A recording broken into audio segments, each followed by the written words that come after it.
हैं? जैसे 19वीं सदी में आ गए भक्तिसिद्धांत सरस्वती ठाकुर महाराज, 20वीं सदी में आ गए प्रभुपाद, 21वीं सदी में कोई है या नहीं है भगवान जाने। सदियों में आते हैं आचार्य, सभी संप्रदाय में।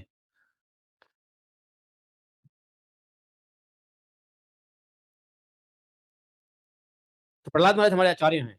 उन्होंने ऐसा भूतो न भविष्यति जैसा सिद्धांत दे दिया है।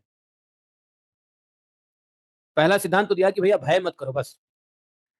प्रहलाद महाराज से बच्चों को सीखना चाहिए, भगवान की भक्ति और भगवान में इतना भरोसा कि भगवान हमें सर्वथा सभी समय जो है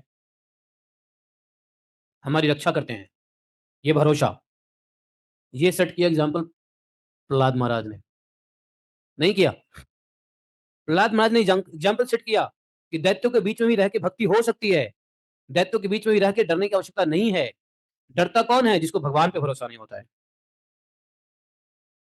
और जिसको भगवान पे भरोसा है, वह असुरों के बीच में भी रह के असुर उसका कुछ नहीं बिगाड़ेगा।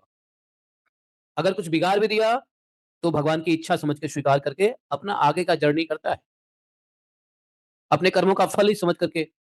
प्रहलाद महाराज सोच रहे हैं कि हमारे ही कर्मों के कुछ ऐसे फल हैं, जिसकी वजह से हमारे पिता ही हमें हमारे शत्रु बने हुए हैं। दुनिया क्या मारेगी? हमारे पिता ही हमको मार रहा है। शायद हमारे ऐसे ही कर्म हैं, ऐसे पिता मिले हैं। पिता से कुछ नहीं उनको शिकायत है। हम लोग आगे पढ़ेंगे, जब पिताजी को मार दिया भगवान नरसिम्हदेव, तो उसी पिता के लिए अफ़सोस कर रहे हैं और प्रार्थना कर रहे हैं कि हमारे पिता जैसे भी थे, हमारे पिता थे, आप उनके अपराधों को क्षमा कर दीजिएगा। नरसिम्हा भगवान ने कहा, "अरे! तुम क्या बात करते हो? तुम्हारे पिता क्या, तुम्हारे पिता के पिता 21 खानदान, सब तर गए। तुम सिर्फ़ इस पिता की चिंता कर रहे हो। तुम्हारे पीछे 21 परपिता का कल्याण हो गया।" ऐसे प्रहलाद महाराज ने एग्ज़ाम्पल सेट किया है कि पिता पिता होता है। आसुरी स्वभाव का भी पिता हो, फिर भी त्यागने योग्य नहीं है।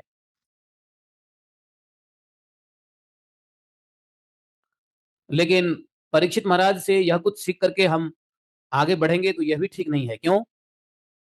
तो फिर कैसे बढ़ें? तो जो वर्तमान के आचार्य हैं, वो